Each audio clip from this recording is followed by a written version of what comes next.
Mon cher Alain, est-ce que ce soir tu es prophète? Peut-être pour la dernière fois. D'accord. Voilà. C'est vrai. Ce sera à vous de juger. Alors, bonsoir d'abord, bonsoir chers auditeurs. Je m'adresse particulièrement ce soir aux sourds et demande aux autres de ne pas répéter ce qu'ils vont entendre. Je voudrais que ça reste entre nous, merci. Alors, je vous fais le compte rendu du stage de prophète des toilettes, au fond du couloir, la porte à gauche, extrême gauche, même il n'y a plus de porte parce que je l'ai jeté. Je suis libertaire avant d'être prophète. Donc, voilà. Et donc, lors de ma dernière chronique, je vous avais fait part de mon angoisse de ne pas avoir trouvé le saint patron qui m'accueillerait en son sein et qui me donnerait la force d'affronter les noires visions qui me viennent du monde de demain. Matin peut-être. Ne soyez pas pressés. Il y en aura pour tout le monde. Et de là, impossible de choisir la voie. Vrai prophète, faux prophète, je vous en avais parlé. Donc pour les nouveaux, le vrai prophète est détesté, condamné, crucifié, ressuscité, je vous l'avais dit. Voilà, ressuscité, alléluia, tout ça, retraité, comme certaines depuis 2000 ans. Voilà, amen. Et dans cette matière, je me suis donné une mauvaise note, car je n'ai fait qu'effleurer la voix de la vérité. Celle qui grince, qui couine, qui hurle parfois. Je vous ai à peine parlé de la chute prochaine du capitalisme et du raz-de-marée qui allait suivre. Et je n'ai pas osé vous dire que je ne nous voyais pas comme des constructeurs de digues, mais plutôt comme des moules arrachées par la vague qui finiront par sécher au soleil. De ce réchauffement climatique, ça va nous aider. Je ne vous ai pas fait part non plus de cette vision qui me laisse penser que pour rendre un peu de santé à la nature et un peu de jeunesse d'esprit à l'humanité, on devrait peut-être s'appuyer sur les agents antioxydants. Ça. Par exemple, la grenade. La grenade est un bon agent antioxydant.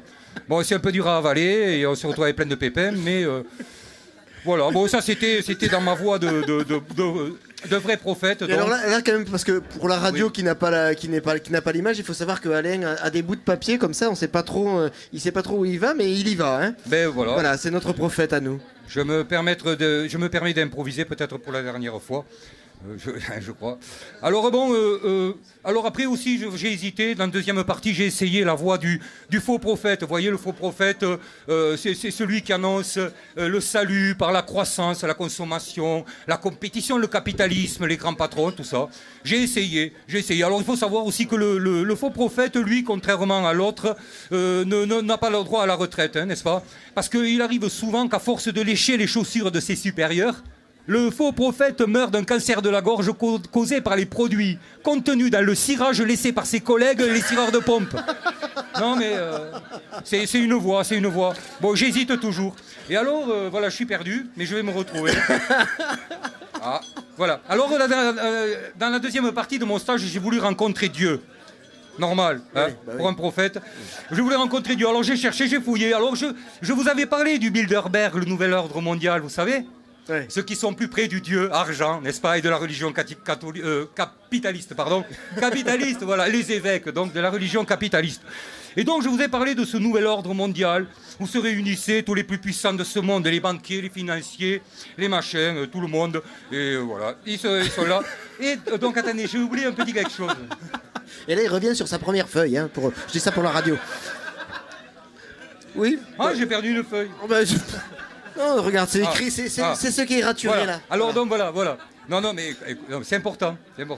Alors donc dans mon premier essai de vrai prophète, je me suis posé des questions. Quand je vous ai parlé d'une action, de la grenade comme antioxydant, hein, n'est-ce pas?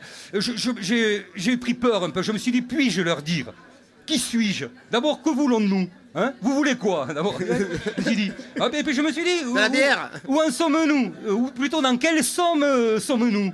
N'est-ce pas? Dans quel rêve, quoi? Ouais, puis dans quelle étagère? Et puis d'abord, l'État, c'est qui? Je me dis, c'est nous. Hein? Eh bien non, mais alors, que voulons-nous? Vous voulez quoi? Hein? Dans quel enfer et contre tous dois-je affronter? Hein? Suis-je le don qui chuchote la vérité? Non, mais suivez-moi. À quelle heure on met le réveil? Non, bon, vous savez. Non, mais j'ai hésité, c'est vrai, j'ai hésité longtemps. Donc je reviens à ma version du faux prophète. Pour terminer. Alors donc je vous avais fait part du Bilderberg, là où se trouvaient les évêques de la religion capitaliste. Ensuite, j'ai découvert l'abri. la banque des règlements internationaux, la banque des banques centrales. Hein, vous n'en avez pas trop entendu parler, mais moi, en tant que prophète, je vous donne la bonne parole. Donc cette banque qui s'occupe de toutes les banques du monde, n'est-ce pas? Et ces gens-là se réunissent tous les 2 mois à Bâle. Ce qui me fait dire qu'en Suisse, il n'y a pas que le gruyère qui a des trous. Non, écoutez, soyez sérieux. C'est sérieux quand même ce que je vous dis. Et puis on a appris dernièrement par la télévision, une télé franco-allemande, que c'est l'industrie de l'armement qui finance les campagnes politiques. Et donc là je commençais à me dire, ah ouais, je m'approche. Et donc, bon voilà. Et alors, pour terminer tout ça, ça m'a fait ma dernière vision, hein, la fin de mon stage, voilà. Et c'est là où vous allez peut-être m'aider à savoir si je poursuis dans la voie ou s'il vaut mieux que j'arrête là. Donc voilà, dans ma dernière vision, je m'appelle Thor, le redresseur. Ouais. Je m'approche du palace où se réunit la réunion du Bilderberg. Et c'est en juin l'an prochain. J'anticipe un peu, c'est normal pour un prophète. Et donc je me pointe déguisé en cireur de pompe, normal, avec mon marteau caché dans la boîte. Je gare le cheval comme m'a prêté, donc il chuchote. Et je me pointe et qu'est-ce que je fais? Je vais cirer les pompes de Castriès, le président du Nouvel Ordre Mondial. Je lui serre les pompes et j'écoute. Il téléphone à qui? Il téléphone à Serge. Serge, qui Serge? Serge Dassault, voilà. Téléphone au petit Serge et ils discutent à savoir si le plan Hollande qui a succédé Sarkozy va durer. Et si vous voulez, pour calmer le peuple, n'est-ce pas, ils ont placé Hollande, d'après ce que j'ai compris. Ils ont placé Hollande et bon, ils espèrent que ça va durer jusqu'à Fillon, puisque je vous dis que Fillon faisait partie de la dernière réunion du Bilderberg. Donc ils nous préparent. Bon voilà, ils étaient un peu inquiets. Et alors, donc, au bout d'un moment, j'en ai marre, je craque, quoi. J'ai dit comme ça, bon, c'est fini. Je demande si c'est fini, parce que si c'est pas fini, ça va commencer. Oh, le mec de Castriès, il me dit, oh, monsieur, j'étais en train de téléphoner, je n'aime pas qu'il y ait de la friture sur la ligne. Vous n'aimez pas la friture? Eh bien, moi, je n'aime pas le demi-sel. Hein, ça fait 30 ans que je vous écoute bonir et c'est 30 ans de trop. Et là, la populace qui vient vers moi, qui me dit, non, monsieur, faut pas faire ça. Monsieur, vous êtes un parano, vous êtes pas bien, monsieur. Il faut pas sortir. Mais je dis, non, mais attendez, mais qui sortent et qui viennent? Et c'est là que je vous demande maintenant de choisir si je continue dans ma voie de vrai prophète ou si j'arrête là. Merci. Bravo. Encore.